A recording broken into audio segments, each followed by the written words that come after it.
Hello friends, मैं पंकज कुमार दृष्टि 360 channel पे एक बार फिर से स्वागत करते हैं आप लोग का। उम्मीद मैं करता हूं आप लोग का तैयारी बहुत बढ़िया तरीके से चल रहा होगा। बिहार दरोगा का नया नोटिफिकेशन सितंबर मंथ में 2000 प्लस पोस्ट देखने को मिल सकता है और आपके लिए बहुत ही गोल्डन अपॉर्चुनिटी होने वाला है, क्योंकि इस बार अच्छा खासा सीट आप लोग के बीच में देखने को मिल सकता है। आगामी सभी एग्जाम को देखते हुए मैंने ये टेस्ट सीरीज स्टार्ट किया हूँ, जो आपके आगामी एग्जाम के लिए बहुत ही इंपॉर्टेंट होने वाला है। इसमें टोटल आपको 50 प्लस क्वेश्चन देखने को मिलेगा। अगर इस टेस्ट सीरीज में आपका स्कोर 35 प्लस होता है तो ये स्कोर आपके लिए सेफ स्कोर माना जाएगा। इसमें सारे प्रश्न एनसीईआरटी और मैंने पेपर से इंक्लूड किया हूं, जो आपके आगामी exam BPSC, GPSC, UPPSC, Uttar Pradesh police, Bihar दरोगा, बिहार एसएससी, रेलवे और बिहार शिक्षक एग्जाम के लिए बहुत ही इंपॉर्टेंट होने वाला है। मैं सारे प्रश्नों को फुल कंसेप्ट के साथ डिस्कशन कराने वाला हूं, तो चलिए स्टार्ट करते हैं अब की बार डबल स्टार के साथ। देखो मेरे भाई, पहला नंबर क्वेश्चन क्या है फ्रेम किया गया है। देखिए बहुत ही इंपॉर्टेंट क्वेश्चन है, बीते दिनों चर्चा में रहा था, इसीलिए ये क्वेश्चन इंक्लूड कर दिया गया है आपके एग्जाम के लिए। देखिए पहला नंबर क्वेश्चन आपसे पूछा जा रहा है, समाज सुधारक और शिक्षाविद पंडिता रमाबाई के संबंध में कौन सा कथन सत्य नहीं है। आपसे क्वेश्चन पूछा जा रहा है, पंडिता रमाबाई के संदर्भ में कौन सा स्टेटमेंट सत्य नहीं है। ऑप्शन देखते हैं, महिलाओं के उत्थान के लिए आर्य महिला समाज की स्थापना इनके द्वारा किया गया था, तो यह स्टेटमेंट बिल्कुल सही है। शारदा सदन की स्थापना इनके द्वारा किया गया था, तो ये भी स्टेटमेंट बिल्कुल सही है। 1878 में कोलकाता विश्वविद्यालय ने इन्हें पंडिता की उपाधि दी थी, ये भी स्टेटमेंट बिल्कुल सही है। उन्हें वर्ष 1920 में कैसरे हिंद मेडल से इनको सम्मानित किया गया था, तो ये स्टेटमेंट मेरे दोस्त आपको रॉन्ग है, आंसर आपका डी हो जाएगा। एक्चुअल में उन्हें 1920 में नहीं 1919 में कैसरे हिंद मेडल से इनको सम्मानित किया गया था। तो आइए इसका एक बार डिटेल देखते हैं। देखिए पंडिता रमाबाई को वर्ष 1919 में कैसरे हिंद मेडल से इन्हें सम्मानित किया गया था। इन्होंने स्त्री धर्म नीति पुस्तक का भी प्रकाशन किया था। तो ये जो मैंने 5-6 फैक्ट बताया हूँ, इसे आप लोग जरूर याद रखेंगे, सीधा सीधा आपके एग्जाम में पूछे जा सकते हैं। नेक्स्ट क्वेश्चन देखते हैं। नेक्स्ट क्वेश्चन देखिए क्या पूछा जा रहा है आपके एग्जाम के लिए। नेक्स्ट क्वेश्चन देखिए बहुत ही इंपॉर्टेंट क्वेश्चन है। आपसे पूछा जा रहा है, किस नियम के अनुसार एक लूप के चारों ओर का वोल्टेज किसी भी बंद नेटवर्क के लिए उसी लूप में प्रत्येक वोल्टेज ड्रॉप के योग के बराबर और शून्य के बराबर होता है। ये फिजिक्स अगर थोड़ा सा भी आपको नॉलेज होगा तो आप आंसर आसानी से कर पाओगे। आपसे पूछा जा रहा है, किस नियम के अनुसार एक लूप के चारों ओर का वोल्टेज किसी भी बंद नेटवर्क के लिए उसी लूप में प्रत्येक वोल्टेज ड्रॉप के योग के बराबर होता है और शून्य के भी बराबर होता है। अगर आप लोग थोड़ा सा भी इसका नॉलेज होगा तो आप इसको आसानी से कर लेंगे। देखिए आप लोग पढ़े होंगे कि कोई भी संधि पर मिलने वाले धाराओं का बीजगणितीय योग जो क्या होता है, शून्य होता है। तो देखो यहाँ से अगर हम लाइन खींचते हैं और इधर जो आपको जाने वाली रेखा यानी आने वाली रेखा प्लस होती है और जंक्शन से दूर जाने वाली रेखा माइनस होती है, ठीक है। तो यहाँ से भी कई बार न्यूमेरिकल के रूप में आपसे क्वेश्चन पूछा जाता है, इसे भी आप लोग जरूर याद रखेंगे, ठीक है। तो ई आई बराबर क्या होता है, तो ये आपको 0 होता है। तो अब तो आप आसानी से कर पाओगे इसका आंसर। तो आंसर क्या हो जाएगा मेरे दोस्त, आपका ये बी हो जाएगा। यानी किरचॉफ के नियम के अनुसार ऐसा होता है कि किसी भी संधि पर मिलने वाली धाराओं का जो बीजगणितीय योग होता है वो क्या होता है मेरे दोस्त, आपको शून्य होता है। तो इसे आप लोग याद रखेंगे। यहाँ से न्यूमेरिकल कई बार आपके एग्जाम में प्रश्न पूछे जाते हैं। अगला क्वेश्चन देखते हैं। नेक्स्ट क्वेश्चन देखिए आपसे पूछा जा रहा है, सोमपेन जनजाति ने पहली बार लोकसभा चुनाव में वोट डाला। सोमपेन जनजाति किस राज्य केंद्र शासित प्रदेश में पाया जाता है। तो एक्चुअल में बीते दिन लोकसभा चुनाव में सोमपेन जनजाति पहली बार वोट डाला है, जिसके कारण सोमपेन जनजाति चर्चा में आ गया है। तो आपसे पूछा जा रहा है, सोमपेन जनजाति किस राज्य केंद्र शासित प्रदेश से संबंध रखता है। तो इसका जो आंसर हो जाएगा मेरे दोस्त, आपका क्या हो जाएगा, सी हो जाएगा। आइए इसका भी डिटेल देखते हैं। यहाँ से देखिए 2-3 क्वेश्चन है जो आपके एग्जाम में पूछे जा सकते हैं। सोमपेन जनजाति ने पहली बार लोकसभा चुनाव में वोट डाला। यह जनजाति ग्रेट निकोबार द्वीप समूह में सघन उष्ण कटिबंधीय वर्षा वनों में आपको देखने को मिलता है। यह जनजाति है जो एक प्रकार का आपको मंगोलियाडाइट समूह से संबंधित है, तो इसे भी आप लोग याद रखेंगे। नेक्स्ट क्वेश्चन देखते हैं क्या पूछा गया है। नेक्स्ट क्वेश्चन आपसे पूछा जा रहा है, विश्व के सबसे दक्षिणी सक्रिय ज्वालामुखी। देखिए आपसे पूछा जा रहा है, विश्व के सबसे दक्षिणी सक्रिय ज्वालामुखी निम्नलिखित में से कौन है, जो बीते दिनों बहुत चर्चा में रहा था। एक्चुअल में वहां पे आपको ज्वालामुखी का उद्गार हुआ था, जिसके कारण ये आपको चर्चा में आ गया था। तो ये पूछा जा रहा है कि विश्व का सबसे दक्षिणी सक्रिय ज्वालामुखी कौन है, जो बीते दिनों चर्चा में रहा था। तो इसका जो आंसर हो जाएगा मेरे दोस्त, आपको माउंट एरेबस हो जाएगा, ठीक है। आइए एक बार माउंट एरेबस के बारे में डिटेल जानते हैं। देखिए माउंट एरेबस जो कि विश्व का सबसे दक्षिणी सक्रिय ज्वालामुखी है, ठीक है। यह अंटार्कटिका का एक सक्रिय ज्वालामुखी है, या विश्व का सबसे दक्षिणी सक्रिय ज्वालामुखी, जिसे भी आप लोग याद रखेंगे, ठीक है। अगला क्वेश्चन देखते हैं। नेक्स्ट क्वेश्चन जो पूछा गया है, ये भी क्वेश्चन बहुत ही इंपॉर्टेंट है, बीते दिनों ये भी चर्चा में रहा था, ईपीएफओ चर्चा में आ गया था, ठीक है। कर्मचारी भविष्य निधि संगठन ईपीएफओ किस मंत्रालय के अधीन कार्य करता है? तो आप लोग पढ़े होंगे जो आपका ईपीएफओ है वो किस नोडल के तहत काम करता है। तो इसका जो आंसर हो जाएगा मेरे दोस्त 5 का जो आंसर हो जाएगा बी हो जाएगा, श्रम और रोजगार मंत्रालय के अधीन ये कार्य करता है। ये इसका भी डिटेल देखते हैं, यहाँ से भी क्वेश्चन आपके एग्जाम में पूछे जा सकते हैं। देखिए, कर्मचारी भविष्य निधि संगठन सरकारी संगठन भारत में संगठित क्षेत्र में कार्यरत कर्मचारियों के लिए एक प्रकार का भविष्य निधि यानी पेंशन खातों के रूप में ये काम करता है ईपीएफओ। ठीक है, यह कर्मचारी भविष्य निधि प्रकीर्ण उपगठन जो अधिनियम है 1952 के अंतर्गत ये कार्य करता है। इसका संचालन भारत सरकार के श्रम और रोजगार मंत्रालय के द्वारा ये किया जाता है। नेक्स्ट क्वेश्चन देखते हैं। नेक्स्ट क्वेश्चन देखिए क्या पूछा जा रहा है, ये भी क्वेश्चन बहुत इंपॉर्टेंट है, बीते दिनों चर्चा में रहा था। भारत में पंचायती राज व्यवस्था के संबंध में कौन सा कथन सत्य नहीं है? आपको बताना है कि भारत में पंचायती राज व्यवस्था है उसमें से कौन सा स्टेटमेंट है जो आपको इसको फुलफिल नहीं करता है। तो आर्टिकल 40 में ग्राम पंचायत का उल्लेख किया गया है, तो आप लोग पढ़े होंगे। आर्टिकल 40 जो है कई बार पूछा है एग्जाम में ये प्रश्न, आर्टिकल 40 जो है आपको ये ग्राम पंचायत से रिलेटेड है, तो ये स्टेटमेंट आपका बिल्कुल सत्य है। पंचायती राज अर्थव्यवस्था की शुरुआत जो हुआ था सर्वप्रथम कहाँ हुआ था? तो राजस्थान के नागौर जिलों में हुआ था, तो ये भी सही है। 1957 में पहली बार बलवंत राय मेहता समिति ने त्रिस्तरीय पंचायती राज की स्थापना किया था, तो ये भी स्टेटमेंट बिल्कुल सही है। 25 जनवरी को पंचायती राज दिवस के रूप में मनाया जाता है, तो ये मेरे दोस्त आप लोग पढ़े होंगे कि एक्चुअल में 24 जनवरी को पंचायती राज दिवस के रूप में मनाया जाता है। तो आंसर क्या हो जाएगा इसका? डी हो जाएगा, क्योंकि आपको गलत का चुनाव करना था। ठीक है, तो आइए इसका एक बार डिटेल देखते हैं। देखिए, अनुच्छेद 40 के अंतर्गत स्वशासन बोले तो ग्राम पंचायत का उल्लेख करता है। हालांकि राजस्थान देश का पहला राज्य है जहां पंचायती राज व्यवस्था की शुरुआत हुआ था। इसका उद्घाटन कब हुआ था? तो 2 अक्टूबर 1959 में राजस्थान के नागौर जिले में हुआ था। उस समय प्रधानमंत्री कौन थे? तो आपको जवाहरलाल नेहरू थे।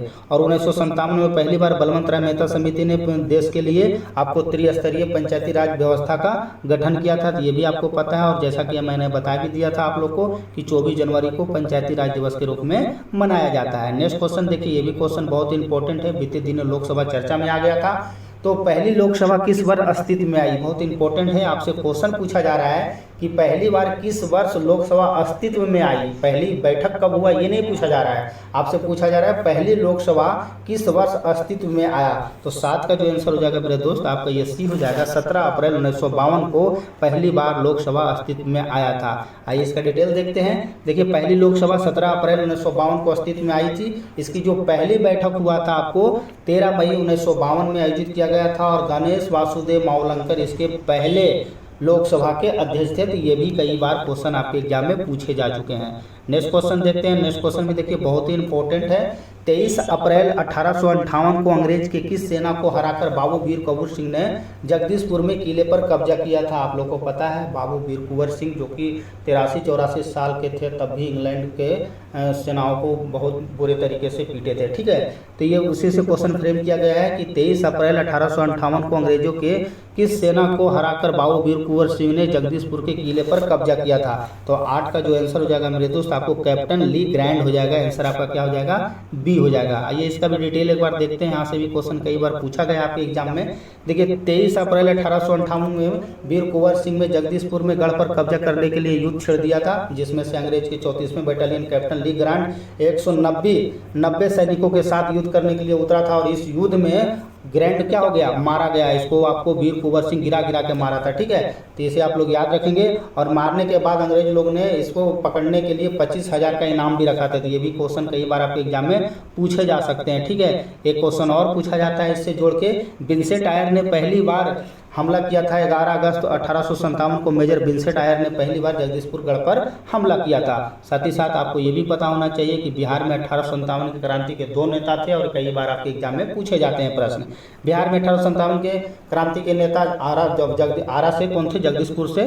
ठीक है, और बाबू वीर कुंवर सिंह थे। और पटना से कौन थे? तो आपका ये पीरली थे। तो ये दोनों आप लोग याद रखेंगे।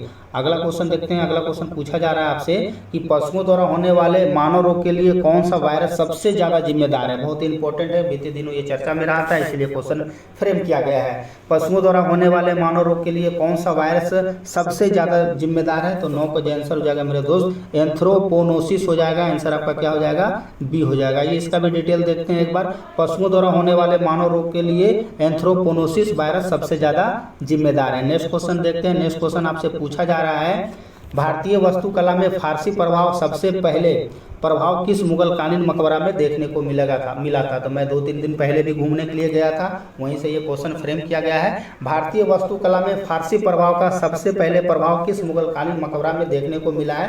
तो ये मेरे दोस्त आपको दिल्ली में स्थित हुमायूं के मकबरा में आपको देखने को मिलता है। आइए इसका एक बार डिटेल देखते हैं। देखिए दिल्ली में स्थित हुमायूं का मकबरा जिसका निर्माण किसने कराया था, हमीदा बानो बेगम। इसको याद रखना, ये भी कई बार पूछा गया है। तो भारतीय वास्तुकला में फारसी प्रभाव का सबसे पहले प्रभाव मुगलकालीन हुमायूं का मकबरा में देखने को मिलता है। अगर आप दिल्ली घूमने आते हैं तो एक बार जरूर आप हुमायूं के मकबरा का दर्शन कर सकते हैं। चलिए अगला क्वेश्चन देखते हैं। नेक्स्ट क्वेश्चन आपसे पूछा जा रहा है, ये भी बीते दिनों बहुत ही चर्चा में रहा था। इनसाइडर ट्रेडिंग किससे संबंधित है।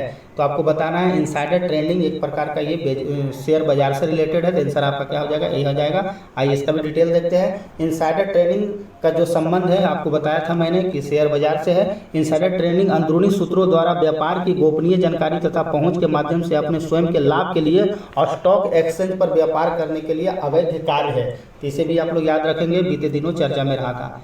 नेक्स्ट क्वेश्चन देखते हैं। नेक्स्ट क्वेश्चन आपसे पूछा जा रहा है, वर्ष 1915 में सर्वप्रथम विश्व युद्ध के समय किस देश की सेना ने सबसे पहले जहरीले गैस का प्रयोग किया था। देखो प्रथम विश्व युद्ध से यानी वर्ल्ड हिस्ट्री से भी क्वेश्चन कई बार आपके एग्जाम में पूछा जाता है, इसीलिए ये क्वेश्चन फ्रेम किया गया है कि वर्ष 1915 में प्रथम विश्व युद्ध के समय किस देश की सेना ने सबसे पहले जहरीले गैस का प्रयोग किया गया था। आप लोग पढ़े होंगे कि प्रथम विश्व युद्ध में मास्टर्ड गैस का भी प्रयोग किया गया था। किसके द्वारा किया गया था, तो ये जर्मनी के द्वारा किया गया था। आंसर आपका डी हो जाएगा।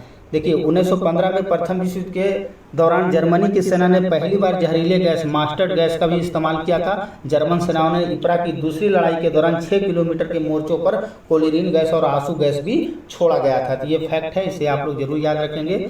अगला क्वेश्चन देखते हैं। देखिए एक दिवस से भी क्वेश्चन कई बार आपके एग्जाम में पूछा जाता है और आगे भी पूछा जाएगा, लेकिन हमें पढ़ना वही है जो चर्चा में रहता है। निम्नलिखित में से दिन और दिवस के संदर्भ में कौन सा मिलान सही सुमेलित नहीं है।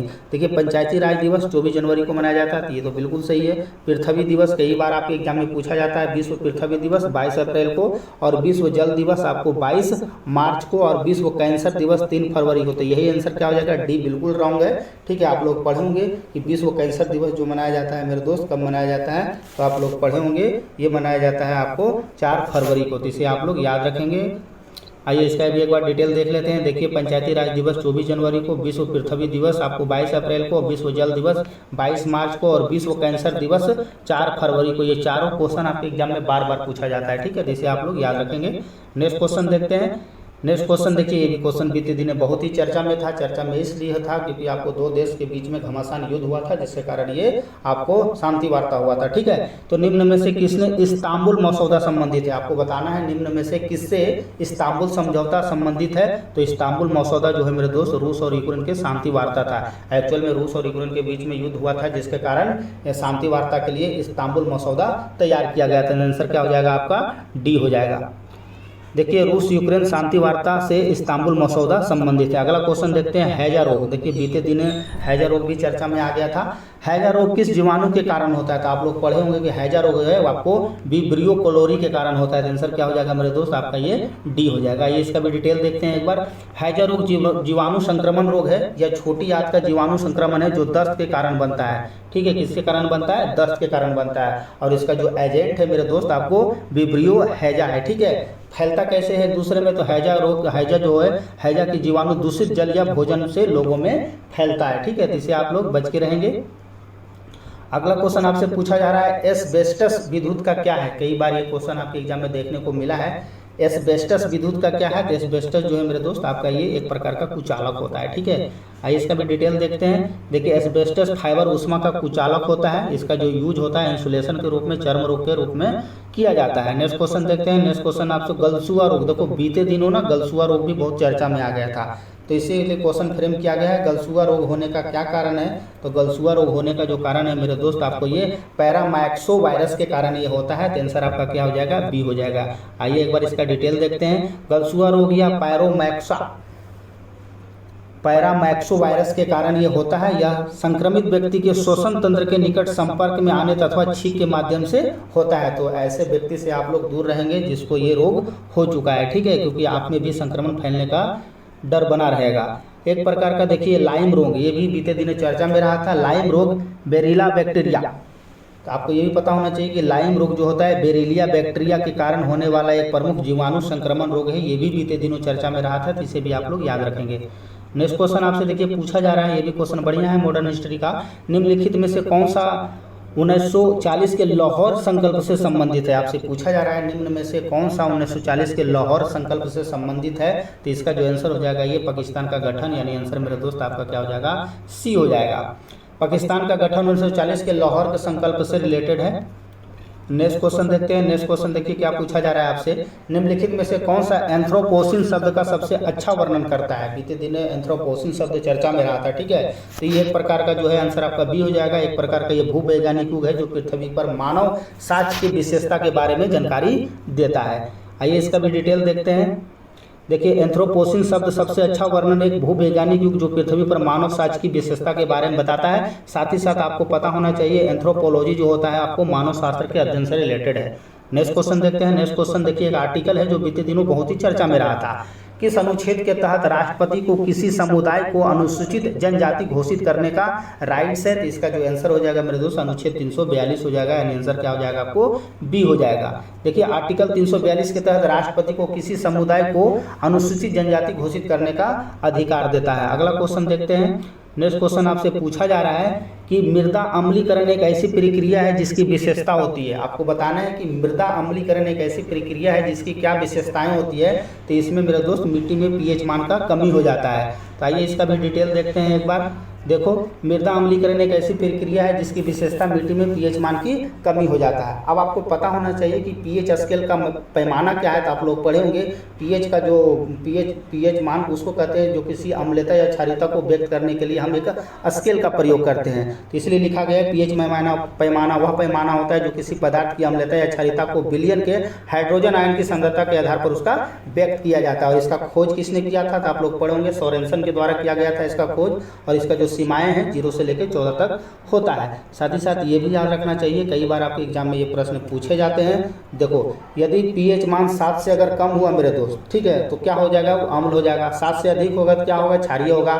और अगर पीएच मान 7 के बराबर होगा तो वो क्या हो जाएगा? उदासीन हो जाएगा। तो यहाँ से भी कई बार क्वेश्चन आपके एग्जाम में पूछे जाते हैं। देखो खिलाड़ी और खेल से भी कई बार आपके एग्जाम में प्रश्न पूछे जाते हैं, खास करके बिहार दरोगा से में एक क्वेश्चन या बीपीएससी या बिहार शिक्षक किसी भी हो तो स्पोर्ट्स से भी क्वेश्चन पूछे जाते हैं, लेकिन हमें पढ़ना वही है जो चर्चा में है। देखो तो आपसे पूछा जा रहा है खेल और उससे संबंधित खिलाड़ियों के संदर्भ में कौन सा मिलान सही सुमेलित नहीं है? देखिए निखत जरीन, देखो निखत जरीन और मीनाक्षी दोनों गोल्ड जीता है, इसीलिए चर्चा में है, इसलिए मैं क्वेश्चन भी फ्रेम किया हूँ। तो निखत जरीन और मीनाक्षी दोनों बॉक्सिंग से संबंधित है, तो यह स्टेटमेंट बिल्कुल सही है। चिराग शेट्टी भी चर्चा में रहा था, तो ये बैडमिंटन से संबंधित है। सुनील छेत्री बहुत ही बेहतरीन खिलाड़ी है फुटबॉल के, ये बीते दिनों आप लोगों को पता है संन्यास ले लिया है, तो ये भी बहुत चर्चित खिलाड़ी है, इसे भी याद रखेंगे फुटबॉल से। हमीदा बानो पर्वतरोही, आंसर मेरे दोस्त आपको क्या हो जाएगा? डी हो जाएगा। हमीदा बानो पर्वत से संबंधित पर्वतरोही नहीं है, ये भी बीते दिनों बहुत ही चर्चा में रही है। तो देखो बहुत ही चर्चा में रही हमीदा बानो, जिसकी याद में गूगल ने एक डूडल जारी किया और हमीदा बानो का संबंध किससे है? तो ये आपको कुश्ती से है।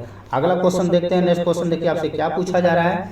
देखो किस अधिनियम के अंतर्गत भारत में कानून के वर्गीकरण के लिए विधि आयोग का गठन किया गया था? देखिए इस तरह का अधिनियम वाले क्वेश्चन आपके एग्जाम में पूछे जाते हैं, ठीक है। तो 23 का जो आंसर हो जाएगा मेरे दोस्त आपको ये 1833 का चार्टर एक्ट के तहत ऐसा अपनाया गया था। देखिए 1833 का चार्टर अधिनियम के अंतर्गत भारत में कानून के वर्गीकरण के लिए विधि आयोग का बनाया गया था या गठन किया गया था। नेक्स्ट क्वेश्चन देखिए आपसे पूछा जा रहा है निम्नलिखित में से किसने संविधान सभा को हिंदू संगठन कहा था? ये भी क्वेश्चन देखो बढ़िया है। 24 का जो आंसर हो जाएगा लॉर्ड साइमन के द्वारा यह स्टेटमेंट दिया गया था। लॉर्ड साइमन ने संविधान सभा को हिंदू संगठन कहा था। नेक्स्ट क्वेश्चन देखते हैं। नेक्स्ट क्वेश्चन आपसे क्या पूछा जा रहा है। देखिए ये भी क्वेश्चन बहुत ही इंपॉर्टेंट है। आपसे पूछा जा रहा है क्वेश्चन कि प्रमुख राष्ट्रीय एवं राजनीतिक संगठन के संदर्भ में निम्नलिखित में से कौन सा मिलान सही सुमेलित नहीं है? ये भी मॉडर्न इंडिया का क्वेश्चन है, बहुत बढ़िया क्वेश्चन है। पुणे सार्वजनिक सभा महादेव गोविंद नाडे के द्वारा स्थापना किया गया था, ये तो बिल्कुल सही है।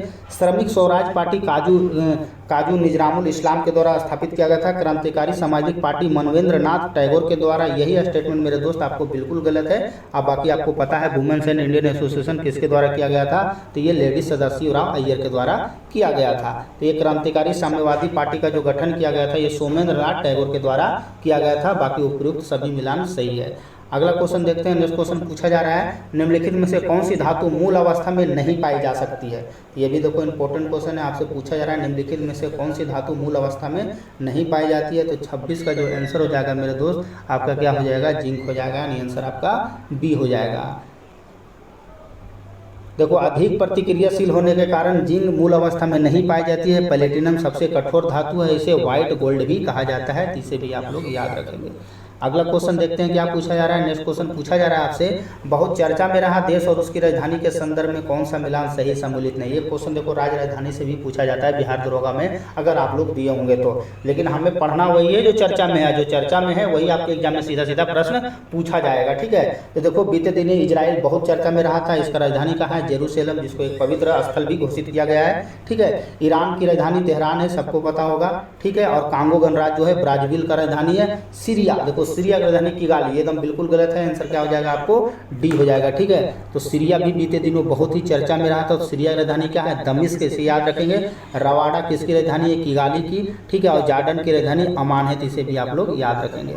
चलिए अगला क्वेश्चन देखते हैं। नेक्स्ट क्वेश्चन देखिए बायो का है, कह रहा है एक ही पौधे के पुष्प के परागकोश से परागकण उसी पौधे के दूसरे पुष्प की वर्तिकार के स्थानांतरण क्या कहलाता है। तो 28 का जो आंसर हो जाएगा मेरे दोस्त, आपको क्या हो जाएगा, बी हो जाएगा, सजात पुष्पी परागण कहलाता है, आंसर आपका बी हो जाएगा। ठीक है, तो इसे आप लोग याद रखेंगे, एक ही पौधे के एक पुष्प के परागकोश से परागकण का उसी पौधों के दूसरे पुष्प के वर्तिकार में स्थानांतरण को सजातीय पुष्पी परागण कहा जाता है। नेक्स्ट क्वेश्चन देखते हैं। नेक्स्ट क्वेश्चन देखिए आपसे क्या पूछा जा रहा है, देखिए इकोनॉमिक्स का क्वेश्चन है, ये भी क्वेश्चन बीते दिनों चर्चा में रहा था।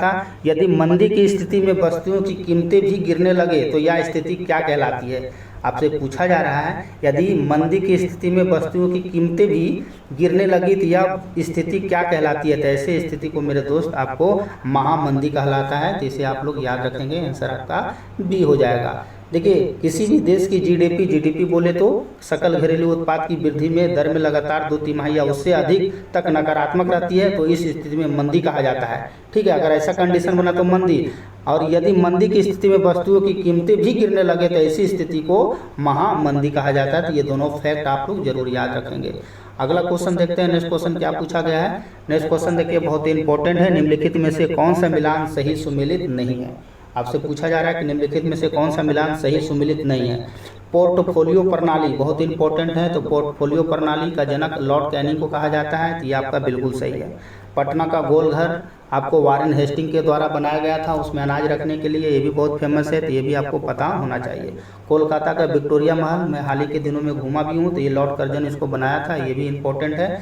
स्थानीय स्वशासन का जनक लॉर्ड लिटन को कहा जाता है, तो यही आंसर हो जाएगा, क्योंकि आपको गलत ढूंढना है, तो ये बिल्कुल गलत है। स्थानीय स्वशासन का जनक लॉर्ड लिटन को नहीं कहा जाता है, किसको कहा जाता है, तो ये लॉर्ड रिपन को कहा जाता है। देखिए औपनिवेशिक भारत में लॉर्ड वायसराय लॉर्ड रिपन का कार्यकाल 1840 से 1884 के बीच कार्यकाल में स्थानीय स्वशासन की परिकल्पना इसी के द्वारा दिया गया था। अगला क्वेश्चन देखते हैं। नेक्स्ट क्वेश्चन आपसे क्या पूछा जा रहा है। वर्ष 1915 में दक्षिण अफ्रीका में भारत आने के बाद महात्मा गांधी द्वारा स्थापित पहला आश्रम, बहुत ही इंपॉर्टेंट क्वेश्चन है। आपसे पूछा जा रहा है कि जब महात्मा गांधी वर्ष 1915 में दक्षिण अफ्रीका से भारत आने के बाद गांधी जी द्वारा पहला आश्रम कौन था, ये भी बहुत ही इंपॉर्टेंट है। तो पहला जो आश्रम था मेरे दोस्त कोचरब आश्रम है, जो कि आंसर आपका क्या हो जाएगा, बी हो जाएगा। देखो 1915 में दक्षिण अफ्रीका से भारत आने के बाद महात्मा गांधी द्वारा स्थापित पहला आश्रम कोचरब आश्रम है, तो इसे आप लोग याद रखेंगे। नेक्स्ट क्वेश्चन देखते हैं। नेक्स्ट क्वेश्चन देखिए वन्य और वन्य जीव अभ्यारण्य, यहाँ से भी एक क्वेश्चन आपके एग्जाम में पूछा जाता है, लेकिन हमें पढ़ना वही है जो चर्चा में है, जो चर्चा में है यानी पेपर में आया है, जो पेपर में आया है वही आपके एग्जाम में पूछा जाएगा, तो ये आप लोग को विशेष ध्यान रखना चाहिए। ठीक है, तो चर्चा में रहा वन्य जीव अभ्यारण्य के संदर्भ में निम्नलिखित में से कौन सा मिलान सही सुमेलित नहीं है। ठीक है, देखिए शेरगढ़ वन्य जीव अभ्यारण्य बहुत चर्चा में रहा था, पेपर में दिया गया था, राजस्थान में, ये एकदम बिल्कुल सही है। कलेसर वन्य जीव अभ्यारण्य भी बहुत चर्चा में रहा था, ये आपको हरियाणा में देखने को मिलता है। और टेली वैली वन्य जीव अभ्यारण्य ये भी चर्चा में रहा था मेरे दोस्त, ये आपको अरुणाचल प्रदेश में देखने को मिलता है। सोनाई रूपाई वन्य जीव अभ्यारण्य सिक्किम, यही मेरे दोस्त गलत है, क्योंकि सोनाई रूपाई वन्य जीव अभ्यारण्य कहाँ देखने को मिलता है, जो बीते दिनों चर्चा में रहा था, तो ये असम के क्षेत्रों में देखने को मिलता है। जो चर्चा में है उसी को पढ़ना, मैं बार बार बोल रहा हूँ, वही आपके एग्जाम में आएगा। चारों पेपर में दिया गया था, क्योंकि चारों चर्चा में था। ये इसका एक बार डिटेल देख लेते हैं। जैसा कि मैंने बताया आपको, सोनाई रूपाई वन्य जीव अभ्यारण्य आपको असम राज्य में देखने को मिलता है। नेक्स्ट क्वेश्चन देखते हैं। देखिए चोल काल भी बीते दिनों चर्चा में रहा था, क्योंकि भारत सरकार के द्वारा वहाँ से चोल काल की मूर्तियाँ विदेशों से लाया जा रहा है, जिसके कारण ये क्वेश्चन चर्चा में आ गया है। चोल साम्राज्य की स्थापना किस नदी किनारे की गया था? चोल साम्राज्य जो है किस नदी के किनारे फला बड़ा था, उसी से क्वेश्चन है। तो 33 का जो आंसर हो जाएगा मेरे दोस्त आपका ये कावेरी नदी हो जाएगा। ठीक है, तो आइए एक बार चोल काल को देखते हैं। चोल काल की स्थापना कावेरी नदी किनारे हुआ था, जबकि विजयनगर साम्राज्य, याद रखना हरिहर और बुक्का दो भाई मिलकर किया था, वो तुंगभद्रा नदी किनारे बसा हुआ है। तो कोरिलेट करके पढ़ोगे तो ज़्यादा याद रखोगे। ठीक है, अगला क्वेश्चन देखिए, पर्यावरण से भी क्वेश्चन आपके एग्जाम में पूछा जाता है, लेकिन इस बार आर्टिकल के रूप में पूछा गया है, क्योंकि ये चर्चा में था। राज्य पर्यावरण की रक्षा और सुधार तथा देशों के वन्य और वन्य जीवों की सुरक्षा का प्रयास करेगा, ऐसा किस आर्टिकल में बताया गया है? तो मेरे दोस्त 34 का जो आंसर हो जाएगा आपका क्या हो जाएगा? 48 के ए में बताया गया है। ये भी क्वेश्चन कई बार आपके एग्जाम में पूछा गया है। अनुच्छेद 48 के 1 के अनुसार राज्य पर्यावरण की रक्षा और सुधार देशों के वन और वन्य जीवों की सुरक्षा का प्रयास करेगा, और हम लोग को भी यही होना चाहिए कि इसका भी हम लोग रक्षा कर सकें। वन्य जीव अभ्यारण्य की स्थापना 1972 में हुआ था, ये भी कई बार आपके एग्जाम में पूछा जा चुका है। नेक्स्ट क्वेश्चन देखते हैं, ये भी क्वेश्चन बढ़िया है।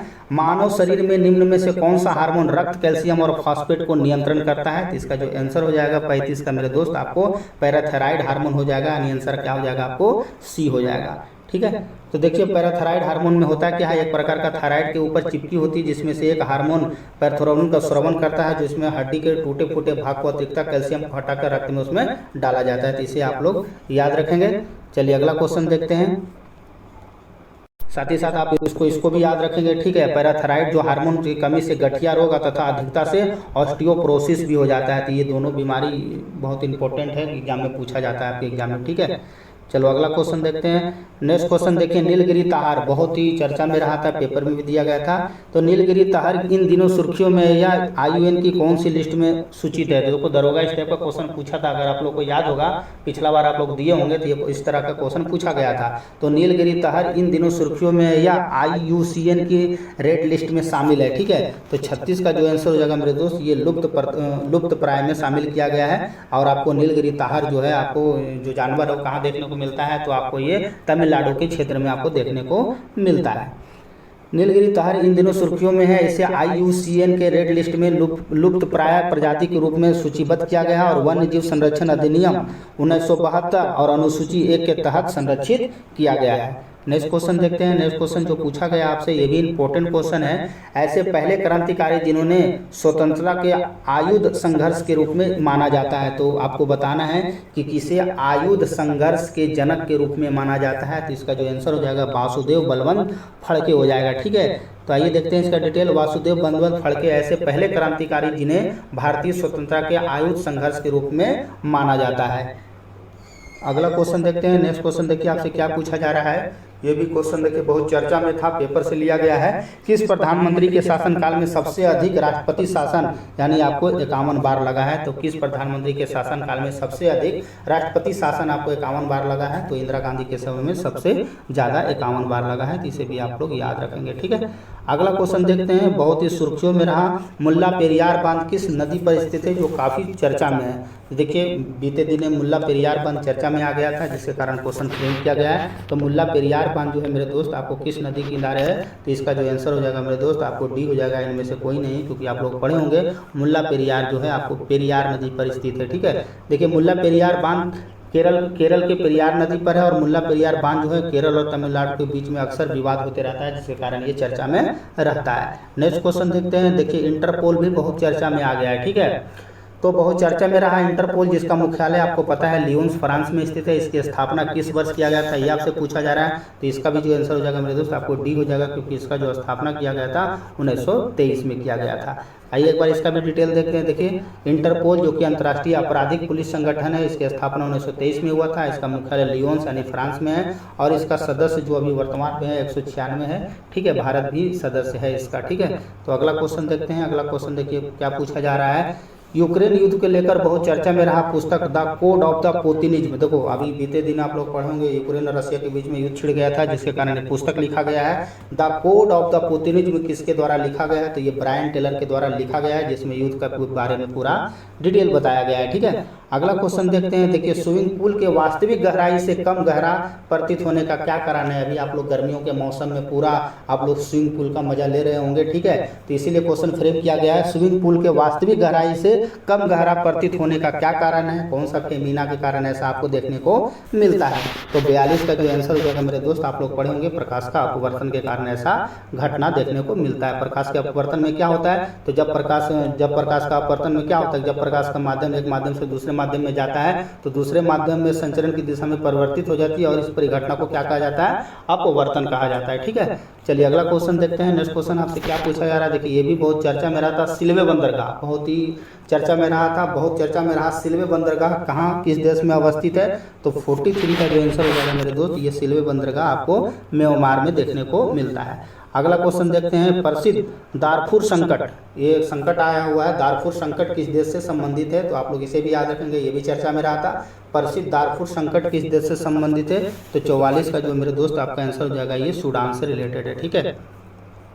तो इसे याद रखेंगे, प्रसिद्ध दारफुर संकट सूडान से रिलेटेड है। नेक्स्ट क्वेश्चन देखिए क्या पूछा जा रहा है। निम्नलिखित में से कौन सी बीमारी मस्तिष्क से संबंधित नहीं है। बहुत ही इंपॉर्टेंट है क्योंकि पेपर में दिया गया था, पेपर में इसलिए दिया गया था क्योंकि चर्चा में था, जो चर्चा में है वही आपके एग्जाम में सीधा सीधा प्रश्न पूछा जाएगा।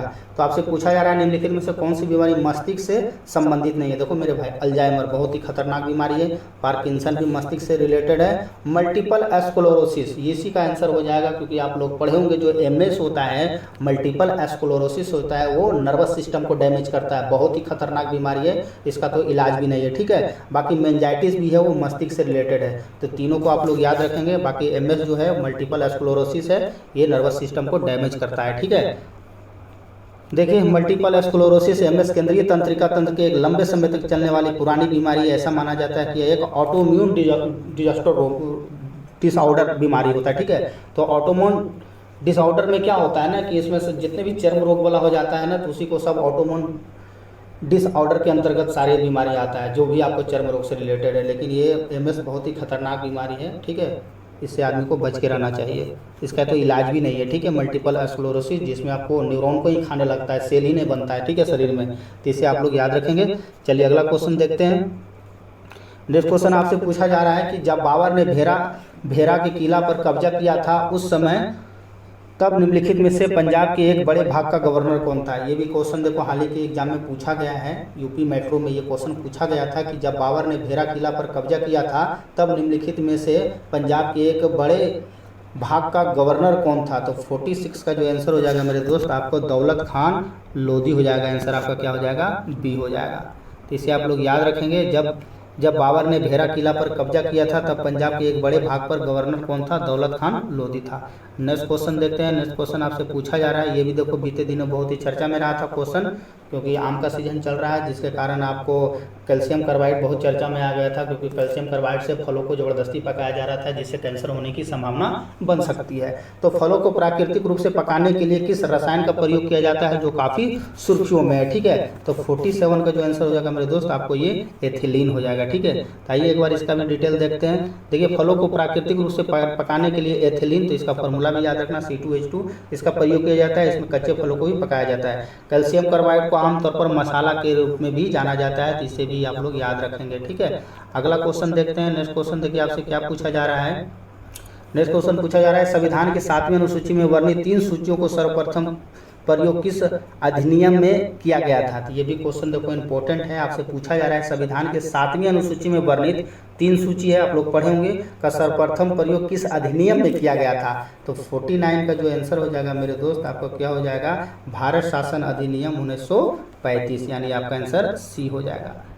आइए इसको डिटेल से देखते हैं। भारत के 7वीं अनुसूची, संविधान के 7वीं अनुसूची में वर्णित 3 सूची का सर्वप्रथम प्रयोग भारत शासन अधिनियम 1935 में किया गया है। अगला क्वेश्चन देखते हैं। नेक्स्ट क्वेश्चन देखिए, ये भी क्वेश्चन बहुत ही इंपॉर्टेंट है, कह रहा है किस ग्रह को जुड़वा राक्षस कहा जाता है, ठीक है। आपसे पूछा जा रहा है किस ग्रह को जुड़वा राक्षस कहा जाता है। तो 50 का जो आंसर हो जाएगा मेरे दोस्त, आपका ये वरुण ग्रह को कहा जाता है। एक बार इसका डिटेल देखते हैं क्योंकि इंपॉर्टेंट क्वेश्चन है।